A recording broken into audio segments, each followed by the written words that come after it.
Viaduct दे मिलाओ या मिलाओ viaduct multi span cable stay bridge है जो फ्रांस के मिलाओ शहर के पास टार्न घाटी में फैला हुआ है। 2004 में पूरा हुआ। यह दुनिया का सबसे ऊंचा पुल और यूरोप का सबसे ऊंचा पुल है। व्यापक रूप से एक इंजीनियरिंग उत्कृष्ट कृति के रूप में माना जाता है। संरचना को सीधे फ्रीवे खिलाकर फ्रांस से स्पेन को जोड़ने वाली स्थानीय सड़कों पर दबाव कम करने के लिए बनाया गया था और फ्रांस के मासिव सेंट्रल क्षेत्र को भी खोलकर स्थानीय अर्थव्यवस्था को बढ़ावा दिया गया था। कई रिकॉर्ड बनाना। मिलाओ वियाडक्ट निर्विवाद रूप से सिविल इंजीनियरिंग और निर्माण में परिष्कार का प्रतीक है और सिर्फ एक पुल से कहीं ज्यादा है। तो यहाँ वियाडक्ट डी मिलाओ के बारे में 10 बातें हैं जो आप नहीं जानते थे।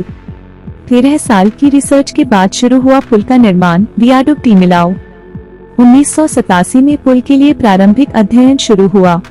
यह वह समय था जब फ्रांस में एक और cable stay bridge Normandy bridge का निर्माण शुरू होने वाला था। दोनों पुलों की कल्पना फ्रांसीसी संरचनात्मक इंजीनियर डॉक्टर मिशेल विर्लोगेक्स ने की थी। किए गए शोध में संरचनात्मक और साथ ही लागत अध्ययन दोनों शामिल थे। इंजीनियरिंग के चमत्कार के बारे में जानने के लिए हर साल हजारों पर्यटक ब्रिज पर आते हैं। ऐसा अनुमान है कि हर साल लगभग 5 लाख आगंतुक यहाँ आते हैं।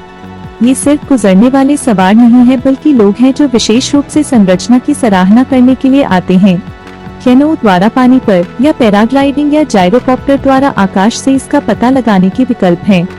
पुल के पास स्थित कई दृश्य पर्यटकों, विशेष रूप से दुनिया भर के कलाकारों और फोटोग्राफरों के लिए एक इलाज है। ब्रिज एक प्री फैब्रिकेटेड स्टील सेक्शन से बना है जिसे साइट पर ले जाया जाता है और असेंबल किया जाता है। एक के 2 हिस्सों को विपरीत छोर पर रखा गया और फिर हाइड्रोलिक मशीनरी का उपयोग करके एक दूसरे की ओर धकेल दिया गया। प्री फैब्रिकेटेड तोरणों को बाद में क्षैतिज रूप से डेक पर ले जाया गया जहां उन्हें घुमाया गया और स्थापित किया गया। इसके निर्माण के दौरान किसी भी श्रमिक की मौत की सूचना नहीं मिली थी।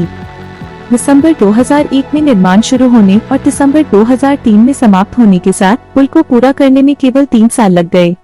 तुलना के रूप में नॉर्मंडी ब्रिज 2141 मीटर की कुल लंबाई के साथ एक अन्य केबल स्टे ब्रिज 2640 मीटर लंबाई में वायाडक्ट डी मिलाओ से लगभग आधा किलोमीटर छोटा, पूरा होने में लगभग 6 साल लग गए। यह आंशिक रूप से प्री फैब्रिकेटेड स्टील सेक्शन और उपयोग किए गए तोरणों के लिए जिम्मेदार ठहराया जा सकता है जो निर्माण समय को बचाएंगे। इसके शिखर पर पुल 343 मीटर लंबा है। आईफिल टावर की तुलना में 19 मीटर लंबा है जो इसके सिरे पर 324 मीटर है। यह वर्तमान में दुनिया का सबसे ऊंचा पुल है और चीन के पिंगटांग ब्रिज से 4.4 मीटर लंबा है जो 332 मीटर की संरचनात्मक ऊंचाई के साथ दुनिया का दूसरा सबसे ऊंचा पुल है। पुल के 7 तोरणों में से इसका सबसे ऊंचा तोरण T2 245 मीटर लंबा है।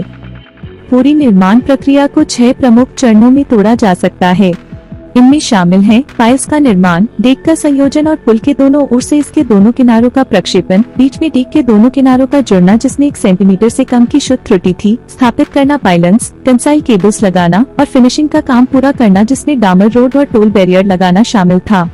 इसके बाद पुल पर कई जांच और परीक्षण किए गए। इंजीनियर मिशेल विर्लोगेक्स के नेतृत्व में एक टीम द्वारा परियोजना में प्रारंभिक अध्ययन के बाद 1993 में आर्किटेक्ट और सिविल इंजीनियरों के बीच डिजाइन संभावनाओं पर विस्तार करने के लिए एक प्रतियोगिता शुरू की गई थी। इसमें कई आर्किटेक्चर और सिविल इंजीनियरिंग फर्मों ने हिस्सा लिया, जिनमें से कई दौरों के बाद आर्किटेक्ट फोस्टर प्लस पार्टनर्स द्वारा स्ट्रक्चरल इंजीनियरिंग ग्रुप यूरोपेट्यूड्स कैस्टी के सहयोग से multi span cable stay bridge का विचार SARF को चुना गया।